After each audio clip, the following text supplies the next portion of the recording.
पहले डिस्कस करते हैं कि कौन कौन सा चैप्टर्स है जो सीबीएसई स्टूडेंट्स को नहीं सिखाया जाता है। तो एक्सपीरियंस और मैच्योरिटी लेवल की वजह से जो दूसरे बोर्ड का स्टूडेंट्स है उसके पास एक लीवरेज बन जाता है। वो लीवरेज है, ये बहुत ही इम्पोर्टेंट चीज़ है जिसके बारे में मैं बोलना चाहता हूँ।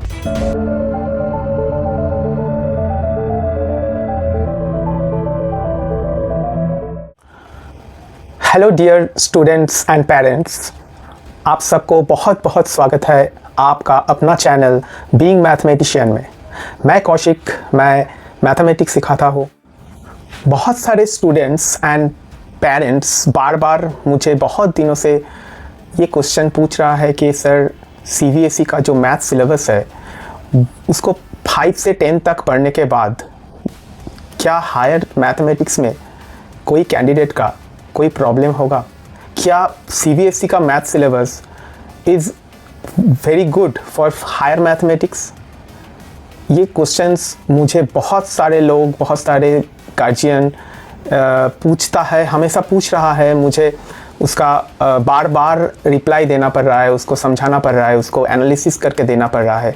इसीलिए हमने सोचा कि एक एनालिसिस वीडियो बना देते हैं जिसके बाद उसको कोई भी क्वेश्चन नहीं आएगा, उसको किसी से भी कुछ भी पूछने की ज़रूरत नहीं होगा और ये वीडियो देखना ही उसको इनफ होगा। हर क्वेश्चन का आंसर इसमें मिल जाएगा। फुल एनालिसिस करते हैं चलिए सीबीएसई मैथ का। चलिए बात करते हैं पहले इन चारों क्लासों के बारे में। 5, 6, 7, 8 इन चारों क्लासों में सीबीएसई का जो सिलेबस है वो बहुत बुरा नहीं है, ठीक है। जो सिलेबस है, जो चैप्टर्स उसमें सिखाया जाता है वो चैप्टर्स बहुत मतलब ठीक ठाक ही है। लेकिन एक चैप्टर है जो किसी भी स्टूडेंट्स को किसी भी क्लास में, सीबीएसई का किसी भी स्टूडेंट को किसी भी क्लास में नहीं सिखाया जाता है। वो चैप्टर है सेट्स। चलिए अब देखते हैं कि सेट चैप्टर का एप्लीकेशन दूसरे चैप्टर में कैसे आता है और कैसे एक सीबीएसई स्टूडेंट को एक प्रॉब्लम फेस करना पड़ता है। तो सेट चैप्टर में जो एक रिप्रेजेंटेशन है सेट का रिप्रेजेंटेशन 3 तरह से कर सकते हैं हम। एक है सेट बिल्डर फॉर्म,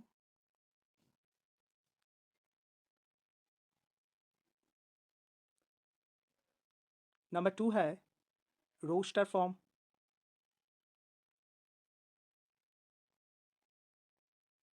और नंबर 3 है डिस्क्रिप्टिव फॉर्म।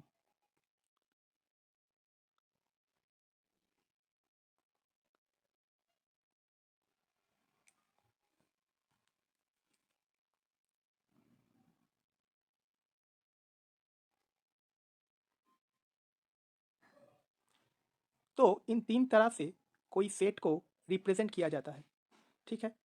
तो देखते हैं कि सेट बिल्डर फॉर्म कैसे रिप्रेजेंट करता है। सेट बिल्डर फॉर्म से कैसे एक सेट को रिप्रेजेंट किया जाता है। सपोज एक सेट है ए, उसमें 1, 2 और 3 ये तीनों एलिमेंट्स है। तो सेट बिल्डर फॉर्म से कैसे लिखा जाता है इसको देखिए।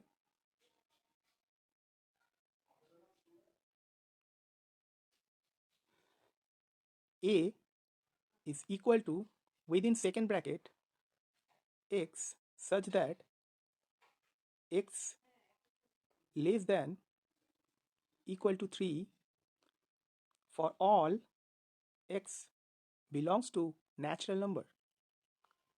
Okay, now let's see roster form से कैसे लिखा जाता है। ये है रोस्टर फॉर्म का रिप्रेजेंटेशन। रोस्टर फॉर्म में सेट का representation A with in second bracket 1, 2, 3 bracket closed. Now let's see जो ये फॉर्म है वो दूसरे एक चैप्टर है जिसमें यूज़ होता है, उसका नाम है इनइक्वालिटीज़, इनइक्वेशंस, कोई भी आप बोल सकते हैं इसको, इनइक्वेशंस और इनइक्वालिटीज़। सो देखते हैं एक प्रॉब्लम जिसमें ये फॉर्म लिखना पड़ता है, पर सीबीएसई स्टूडेंट्स को ये सेट चैप्टर सिखाया नहीं जाता है।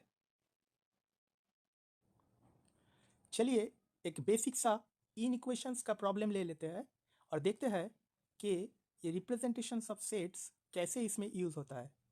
चलिए, तो क्वेश्चन है solve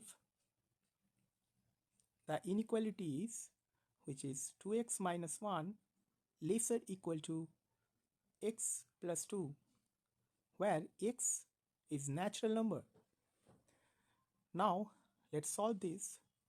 2x minus x lesser equal to 2 plus 1.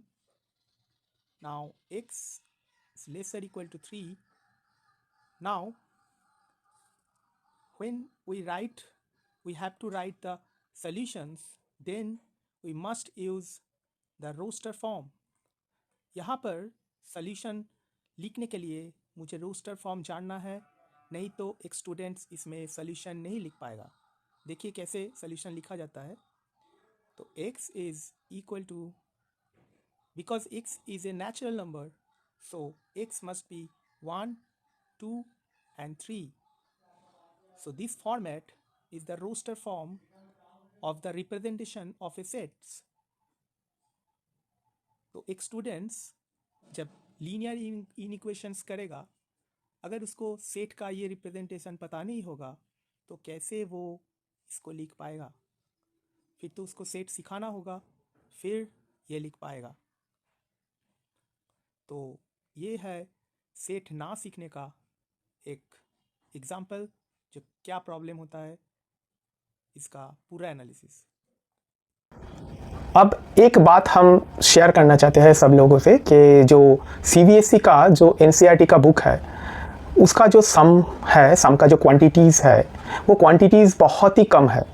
एक चैप्टर को अच्छे से सीखने के लिए, एक चैप्टर के अंदर जो डेप्थ है उस चैप्टर में, उसको बढ़ाने के लिए जितना सम्स चाहिए उतना सम्स एनसीईआरटी के बुक में नहीं रहता है। और जो सम्स है उसका जो लेवल है वो बहुत ही वीक है, मतलब जो लेवल है वो बहुत ही नीचे है दूसरे बोर्डों के जो बुक्स है उसके तुलना में। जो उसका हार्डनेस है, ठीक है, जो मतलब बेसिक लेवल का सम्स है, बहुत ही बेसिक और थोड़ा मीडियम लेवल का दिया हुआ है, लेकिन जो हार्ड लेवल है उसको डिस्कस नहीं किया गया है। उसमें वो कोई भी सम्स नहीं दिया है जो बहुत ही हार्ड है।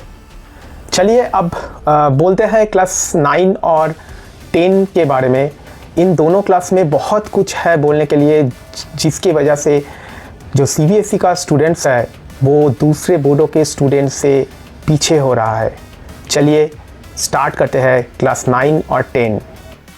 चलिए पहले डिस्कस करते हैं कि कौन कौन सा चैप्टर्स है जो सीबीएसई स्टूडेंट्स को नहीं सिखाया जाता है क्लास 9 और 10 में।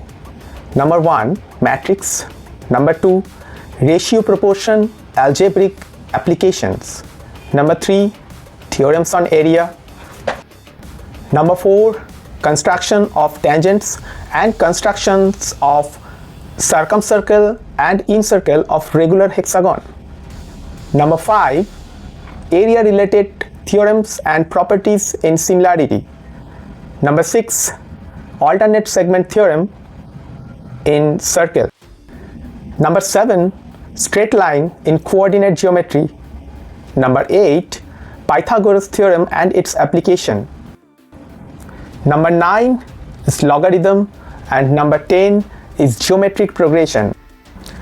चलिए अब एक एग्जाम्पल से समझते हैं कि प्रॉब्लम कहाँ पे है, कहाँ पे सीबीएसई स्टूडेंट को प्रॉब्लम हो रहा है। चलिए देखते हैं। रेशियो प्रोपोर्शन चैप्टर में एक प्रॉपर्टी है जो है if a by b is equal to c by d, then a plus b by a minus b is equal to c plus d by c minus b, and this property is called componendo dividendo. Now देख लेते हैं एक trigonometric identities को जिसमें ये property का implementation होगा। देखिए सपोज प्रॉब्लम देख लेते हैं पहले ट्रिगोनोमेट्री का।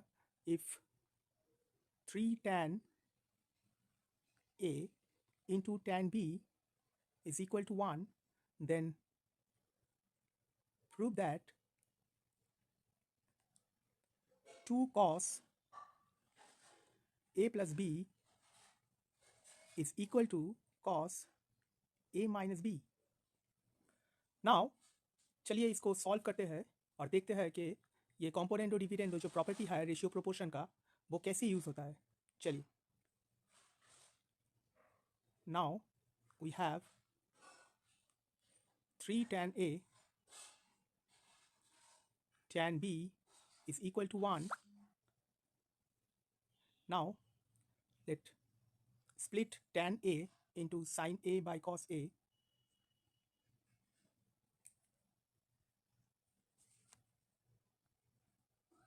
And tan B into sin B by cos B is equal to 1.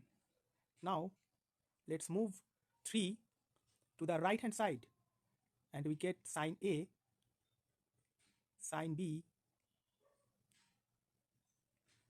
by cos A cos B is equal to 1 by 3. Now applying componendo dividendo property means this property, we apply this property here. Now let's apply this. Now cos A cos B plus sin A sin B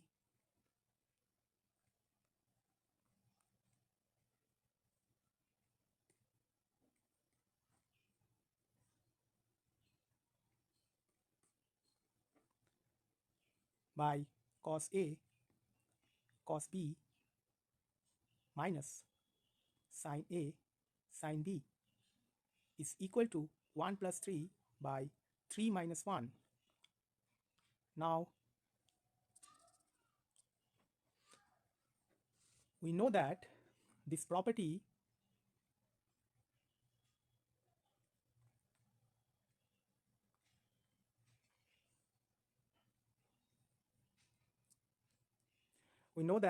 cos A cos B plus sin A sin B is equal to the identities cos A minus B,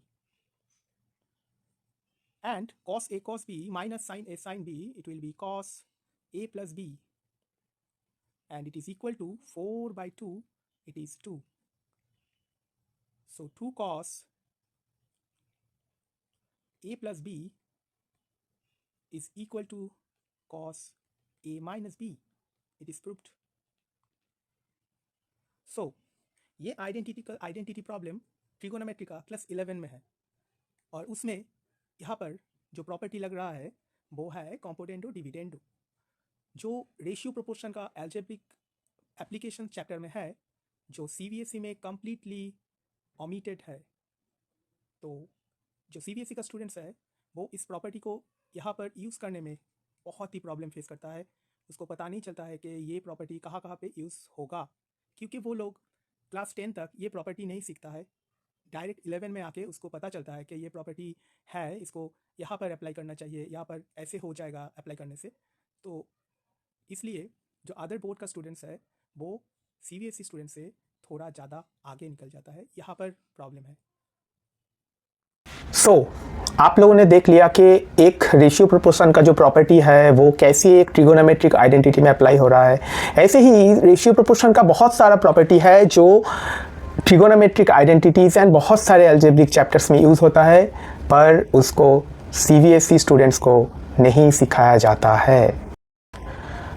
तो और एक chapter है, मैं बोलना चाहता हूँ, उस chapter का नाम है थ्योरम्स ऑन एरिया, जिसको CBSE कैंडिडेट को कभी भी नहीं सिखाया जाता है. पहले वो सिलेबस में था, अब उसको हटा दिया है सिलेबस से, पर उसका जो एप्लीकेशन है वो क्लास 10 का जो टॉपिक है सिमिलैरिटी, उसमें भर भर के है. तो प्रॉब्लम उसमें स्टूडेंट्स फेस कर रहा है ना. CBSE का जो स्टूडेंट्स है वो सिमिलैरिटी करने के टाइम जब थ्योरम्स ऑन एरिया का एप्लीकेशंस आ रहा है सम्स में, तो वो फेस कर रहा है.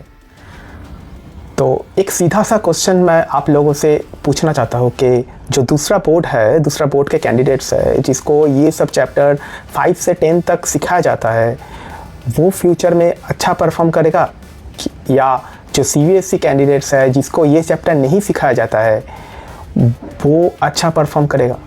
आप खुद से सोचिए। मैं भी मैथ पढ़ाता हूँ और मेरे पास हर रोज़ ये सिनेरियो आ रहा है कि जो CBSE स्टूडेंट्स का प्रॉब्लम वो मेरे सामने आ रहा है, इसीलिए मैं मतलब प्रैक्टिकली वो देख पा रहा हूँ कि क्या प्रॉब्लम फेस कर रहा है वो स्टूडेंट्स। चलिए और कुछ चैप्टर्स के बारे में बोलते हैं, जैसे कि log, geometric progression, matrices, straight line in coordinate geometry. ये सब चैप्टर्स जो है वो क्लास 11-12 में CBSE और दूसरे बोर्ड का कैंडिडेट्स सब ही पढ़ते हैं, लेकिन जो दूसरे बोर्ड का कैंडिडेट्स है वो 9-10 में और 5 से 10 तक ये सब चैप्टर्स को पढ़ लेता है। तो अब सोचिए कि उसका मैच्योरिटी लेवल CBSE बोर्ड का स्टूडेंट के मैच्योरिटी लेवल से क्या अच्छा होगा? ऑब्वियसली अच्छा होगा।